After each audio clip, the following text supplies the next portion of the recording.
Hi, everyone, and thank you for joining us today. My name is Michelle Cambiron. I'm the Senior Director of Education for American Wood Council.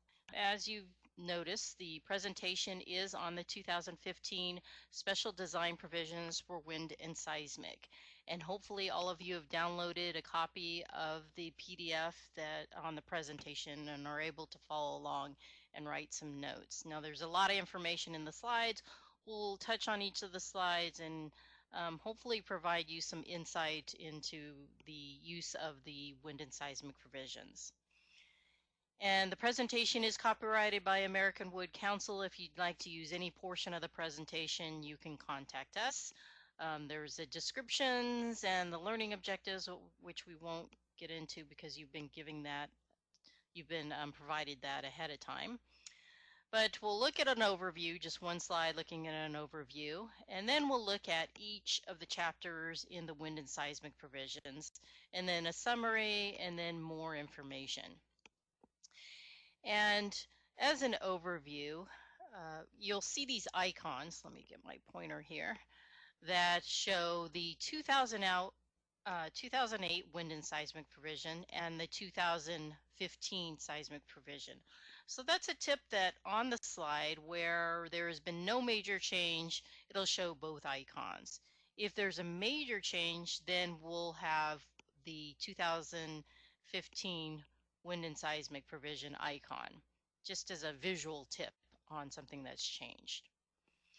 So the previous edition of the IBC, which is the 2012 IBC, referenced the 2008 wind and seismic provision, and it references it in the section 2305 for lateral design of wood construction.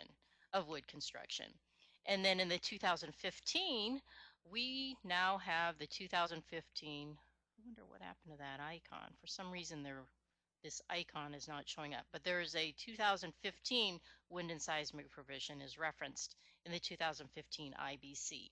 So you can imagine from the 2008 to the 2015, there's been some changes in our industry which are reflected in the new publication and some clarifications of the language just to help you more easily understand the basis of the provisions and information in the commentary as well.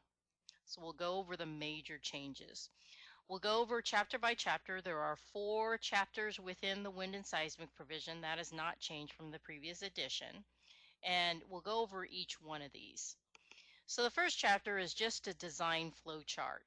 And this is to inform the user of the basis behind utilizing this standard.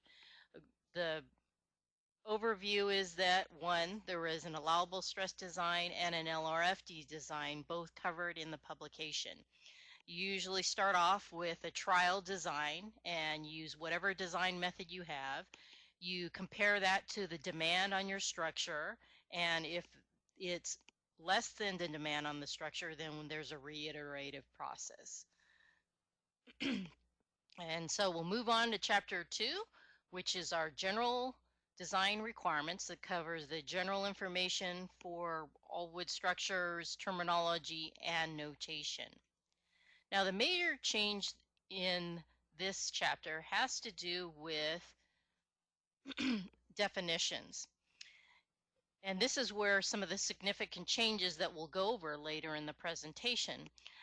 We have a new definition called open front structure.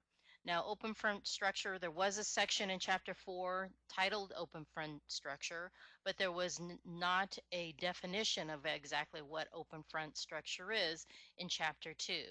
Now, open front structure is defined as a structure which any diaphragm edge cantilevers beyond vertical elements of the lateral force resisting system. And what this definition is, it's actually a combination of what we had in the past. In chapter 4, we had a section of open front diaphragms, and we had a section that addressed cantilevered diaphragms. Open front structures and cantilevered diaphragms.